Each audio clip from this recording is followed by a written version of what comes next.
Hello বন্ধুরা, কেমন আছো তোমরা সবাই? এই গরমে তো সবারই অবস্থা খুব টাইট।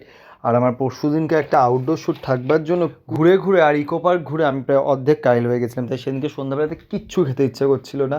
তাই আমি যে বাড়িতে এসে ফার্স্টেই বললাম যে কী আছে, বললো ভাত আছে। ভাত থাকার জন্য ফার্স্টেই যেটা করে নিয়েছিলাম সেটা হচ্ছে একটা ফ্রাই প্যানের মধ্যে তেল দিয়ে তার মধ্যে কালো জিরে শুকনো লঙ্কা ফোড়ন দিয়ে সেটাকে হচ্ছে ঠান্ডা ভাতের মধ্যে দিয়ে দিয়েছিলাম। ঠান্ডা ভাতের মধ্যে ঠান্ডা মুসুরি ডালটার মধ্যে একটু কাঁচা লঙ্কা, পেঁয়াজ আর কালো জিরে দিয়ে মিক্স করে নিলাম। মিক্স করে নেওয়ার পরে তারপরে একটা হচ্ছে কড়াইয়ের মধ্যে ওইগুলোকে ভেজে নিয়েছিলাম।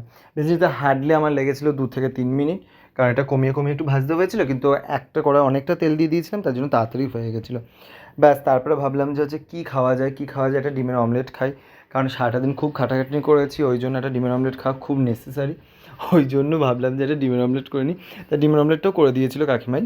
তারপরে আমি একটু গুলে গুলে দিচ্ছিলাম। যাই হোক, করার পরে তারপরে হচ্ছে ডিমের অমলেটও করে নিলাম। ডিমের অমলেটটা করে ওটাকে নিয়ে বসলাম। বাস ভাই, তৃপ্তির খাবার। এত কিছু খাওয়ার পরে যেন মনে হয় যে না, এটাই শান্তি পেলাম খেয়ে। তাই তোমরাও তো সবাই হচ্ছে খুবই টায়ার্ড, তোমরাও নিশ্চয়ই কিছু কিছু খাচ্ছ এরকম। কে কী কী খাচ্ছ বা কে কে এই গরমের মধ্যে কটা দিন হচ্ছে পান্তা ভাত খেয়ে ফেলেছো সেটা আমাকে জানিও। আর আমি খুব শীঘ্রই আর একটা পান্তা ভাতের রেসিপি নিয়ে আসবো, যেটা হচ্ছে একটু ইউনিক। ক্ষণের জন্য টাটা। তোমরা কিন্তু লাইক কমেন্ট করতে মোটে ভুলো না, প্লিজ প্লিজ প্লিজ। যত সম্ভব যতটা ভালো লাগে ততটা লাইক করে দিও। টাটা।